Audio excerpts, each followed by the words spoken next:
This orphan boy has the weirdest dream. When other kids want to become like their favorite superhero, this boy wishes to be a supervillain. But before that, he needs to prove himself as a loyal henchman. Lester is a 15-year-old boy who lives in an orphanage. Due to his obsession with comics and clumsy nature, he never got adopted by any family. Lester doesn't worry about having a family because he has different life goals. While reading comics, Lester notices how villains are always portrayed as ugly creatures with poor planning. Even if a villain proves himself as a mastermind in the start of the story, he will eventually get defeated by cheesy superheroes in colorful costumes. Lester believes that the villains also deserve to win. To prove his point, Lester decides to become a villain himself. He also has chosen a name. He is going to be called the Orphan. The most popular route to become a supervillain is by serving as a loyal henchman. This job has an age limit, so Lester waits for his 16th birthday. As soon as it arrives, Lester rushes to a villain's lair to become a henchman. The guards assume him as a newbie and let him inside the lair. It belongs to an overweight villain who wants to drown the whole country in his favorite cheese fondue. Surprisingly, the other henchmen don't suspect Lester at all, but a mechanic named Hank notices him. When Hank asks about his whereabouts, Lester shows a job advertisement he found. Hank feels sorry for the boy and explains that the advertisement is just a prank. You can't get hired as a henchman like other jobs. He advises Lester to go back to the city, find a boring job, and start a family like any other civilized citizen will do. Lester refuses to leave because he can't give up on his dream. Hearing this, Hank gets frustrated and explains that becoming a henchman is a nightmare. This is not a workplace, but a dangerous lair where the villain is planning to kill people with radioactive cheese. Before Lester can respond, the lair gets attacked by the superheroes team, called the Friendly Force 5. All the henchmen take their positions to protect their boss, so Lester also grabs a gun. One of the superheroes notices the boy and flies down to teach him a lesson. Luckily, Hank saves Lester and begs him to forget about his stupid dream and enjoy a peaceful life. After the superheroes leave, all the henchmen and staff members fly back to their secret location. It's the Union of Evil Henchmen that lies in the supervillain city on a secret island. Lester also sneaks into the henchman bus and arrives at the Union. He gets interviewed by an AI recruiter who tests Lester in different aspects. Unfortunately, Lester has no promising qualities and gets hired as a third-grade henchman. Meanwhile, Hank is called by his boss, Waxman, who doesn't seem happy with his performance. Waxman reminds Hank that he works for the bad guys. Instead of saving Lester, he should have guarded the villain. As a punishment, Hank is going to be Lester's mentor. Lester gets really happy to hear this and promises to be Hank's best apprentice. However, it's not going to be that easy. As soon as Lester steps in the streets, he gets mesmerized by tall buildings and high-level technology. Here lives all those masterminds behind destroying cities. At first, Lester gets happy to meet his favorite supervillains, but then he notices how the retired supervillains have to adopt boring jobs to earn a living. Their lives are more complicated than Lester thought. Suddenly, he sees New Edition comics and tries to steal them. But despite being filled with criminals, crime is not allowed in this city. To survive here, Lester needs to find a job as soon as possible. Hank takes him to the henchman job fair. There, he introduces Lester to his team that includes a gorgeous woman named Jane, two young guys, Stu and Yakov, and the eldest member, Old Doug, who lost his body in the last fight. Before Lester can talk to them, a loud announcement is made to attract the henchmen. It's the most notorious villain, the Baron Blackout. When no henchman shows interest in working with Baron, he offers them triple salary. Hearing this, all henchmen rush to register themselves. Hank's team members also want to join, but Hank clearly says they are not allowed to work with Baron. It's one of the survival rules Hank made to survive in this career as long as possible. Mostly henchmen don't survive more than a few months, so it's very important to choose the right job. Baron sends his most loyal henchman, Biff, to recruit new workers, but Biff is more interested in annoying Hank. He keeps making fun of Hank and his team, but Hank doesn't reply and walks away with Lester. After a while, they arrive at the Supervillain History Museum, where Lester will carry out his first job. He has to mop the floor. Lester doesn't like the job, but he is still happy as he can know more about the villain's history. Costumes and weapons of famous villains are kept here. Lester starts checking each of them one by one, but a covered piece grabs his attention. Hank stops him from messing around, but Lester still pulls away the sheet. It's the frozen body of a villain called the Bandit. The superheroes dropped a volcano on him and trapped him in a giant indestructible crystal. Lester immediately notices the glowing ball near Time Bandit and tells Hank that the ball is called Wadifium. It's a magical crystal that grants your wishes when opened. The superheroes froze it because they were afraid of villains taking over the world using the Wadifium. Hank doesn't think it's possible, so he advises Lester to focus on cleaning. Suddenly, a girl walks in and drops her reports. While helping her, Hank notices that she's the same scientist who worked for Baron Blackout along with him. The girl introduces herself as the museum curator, Jolene Zen, and walks away before Hank can ask any more questions. Hank always liked her, but never got a chance to make a move. Luckily, Jolene left her computer behind, and Hank rushes to give it back. Before leaving, he warns Lester to stay in his place, but Lester can't do that at all.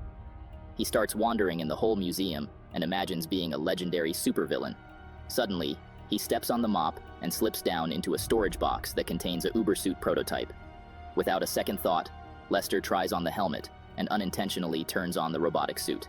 The rest of the pieces get on Lester by themselves and start shooting lasers and fires. The whole museum becomes a mess, but Lester has no idea how to control the Ubersuit. Hank finally returns and asks Lester what's happening, but before he can reply, the suit gets in the flying mood.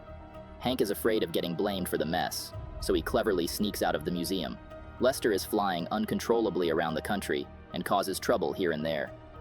He even reaches space and takes a beloved zoo animal along with him. The public and the news reporters are expecting from the superheroes to handle these matters, but none of them want to work during their break. They just saved the world this morning and want to have some peaceful time to eat their lunch. Meanwhile, Hank returns to his apartment where he has opened a small bar to enjoy his free time. While making some beer, Hank wonders what he will do once his punishment ends and he can be a henchman again. He suddenly remembers about the Wadifium, but then he reminds himself that Lester is just an idiot who speaks stupidity. Luckily, Hank got rid of him. However, as soon as Hank takes his name, Lester crashes into the apartment. Hank gets really angry and clearly says that he doesn't want to get involved in any of Lester's weird plans. Hearing this, Lester finally reveals that he didn't steal the suit and never meant to use it to become a villain. He is trapped and needs help. Hank eventually agrees to help and asks Lester to open his face shield. As he does that, Hank punches his face and knocks him down. Meanwhile, the notorious Baron Blackout is checking each of the new henchmen one by one. He orders them to stand in front of a laser gun and asks weird questions. No matter how the henchmen answer, Baron doesn't get satisfied and turns all of them into slimy zombies.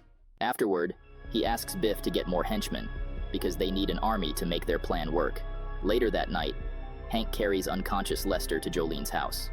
After explaining the whole situation, Hank asks Jolene to help the boy without informing the authorities because they may not understand.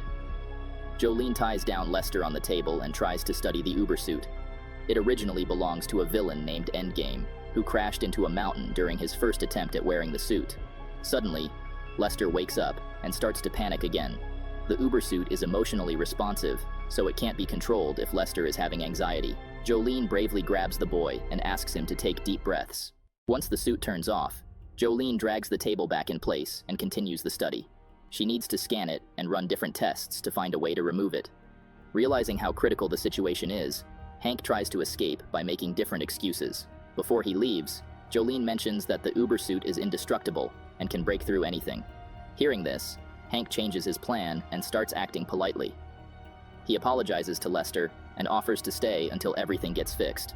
Hank asks Jolene to bring some coffee, but as soon as she steps out of the lab, Hank tells Lester that they are going to fulfill their dreams. But first, they need to find a secret place to design their plan. Lester is an innocent boy who immediately trusts Hank and does as he says. The next morning, they reach a dump where Hank finally shares his story about his first day. He worked as a henchman for Baron Blackout, along with his team, while Jolene was a scientist there. Baron wanted to kill children, so Jolene refused to help him. Suddenly, the superheroes arrived, but Baron was ready to kill them too. Luckily, Hank risked his career and turned off Baron's deadly gun. His teammates helped in defeating Baron, but in the end, the superheroes took all the credit, and Hank was demoted to become a cleaner. He never got the chance to be a henchman again. However, he is ready to help Lester to become a supervillain. If Lester wishes for it too, then he needs to learn the use of Ubersuit.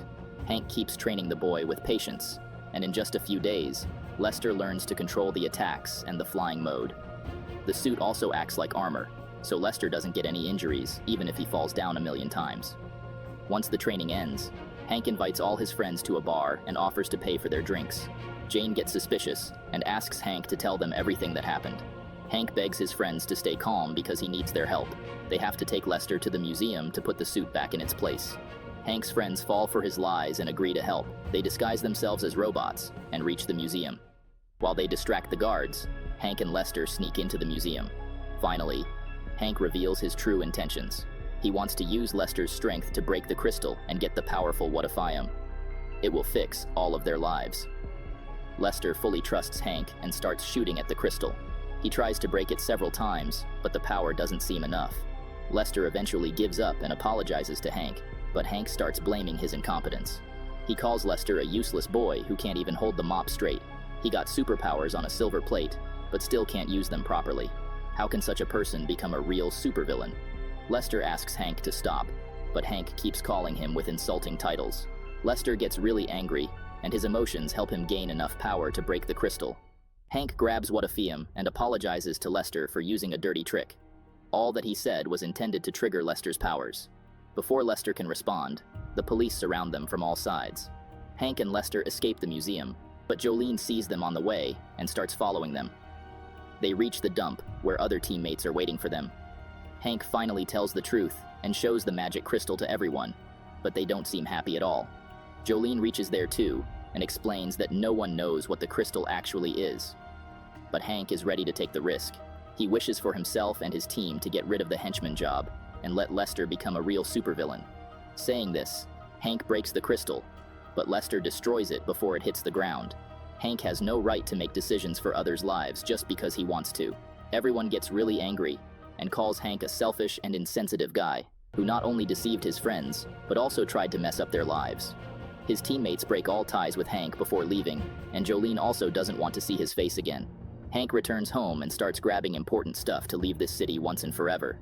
Suddenly, his boss, Henchmen, arrives and arrests Hank for destroying the museum. Meanwhile, Jolene takes Lester back to her lab and tries lasers of different frequencies to break the suit. She also keeps talking about Hank and his bad deeds. She liked him at first, but he turned out to be the worst guy he ever met. Lester asks Jolene to calm down and give Hank another chance. He may not be as bad as they think. He is someone who saved Lester without knowing who he was. Hank made some mistakes, but he did everything because he felt lost and trapped. He's lonely, just like Lester is. This loneliness forced them to make some risky decisions. Jolene finally understands and starts thinking from Lester's point of view. The next day, Biff kidnaps Hank's teammates and presents them in front of Baron Blackout. The evil boss wants to test his shooting gun on them, but Biff begs him to spare a few henchmen because they need cleaners and cooks to survive. Baron agrees, and the teammates start working on Baron's ship. Meanwhile, Jolene has tried every possible solution, but nothing seems to break through the Ubersuit. Lester gets frustrated and decides to cut the armor by himself. He uses random tools, but of course none of them works on the armor. Poor Lester gets really sad and wonders how he's going to enjoy the rest of his life. Jolene feels sorry for him, but then she suddenly remembers that the suit works with emotions. If anger increases its power, then staying calm may shut it down. Jolene asks Lester to close his eyes and think about his happy place. Being an orphan and a weird boy, Lester never had a happy moment in his life. After thinking for a few minutes, he finally remembers the time when Hank appreciated him after the training. That was his happy place. The feeling of having a friend who is standing beside you. As Lester opens his eyes, he realizes that the suit has been removed by itself. Lester and Jolene start celebrating, but they get interrupted by a loud noise. It's Baron Blackout who is going to take over the world. To announce his dominance, he uses his zombie-making gun on a few citizens of the supervillain city. He orders all the other villains and henchmen to serve him. Otherwise, they all will die. Saying this, Baron leaves the island and heads to the capital city to get rid of the superheroes. Meanwhile, Hank escapes his boss and rushes towards his crew. Unfortunately, all of them are kidnapped except for the old Doug. Hank regrets his behavior and decides to rescue his friends by himself. Old Doug gets worried for him, so he rushes to inform Jolene and Lester. They must do something, because Baron is more powerful than ever. He even defeats all the superheroes single-handedly, and the Prime Minister is ready to accept his orders. Finally, there's a supervillain who is going to win the war. Suddenly, Hank appears in the sky in his flying car and shoots some missiles at Baron's ship. They barely caused any scratch, but it wasn't Hank's intentions anyway. He just wanted to trigger Baron. The plan works, and Baron sends a few missiles in return. Hank guides the missiles back towards the ship and breaks his car's windshield so the missiles can shoot right inside the ship. Hank asks Baron to let his friends go, but Baron clearly refuses. Instead, he points his gun towards Hank to turn him into a slimy zombie. Luckily, Lester reaches there in Uber suit and stops the gun ray. He volunteers to handle the Baron alone and asks Hank to go and save his friends.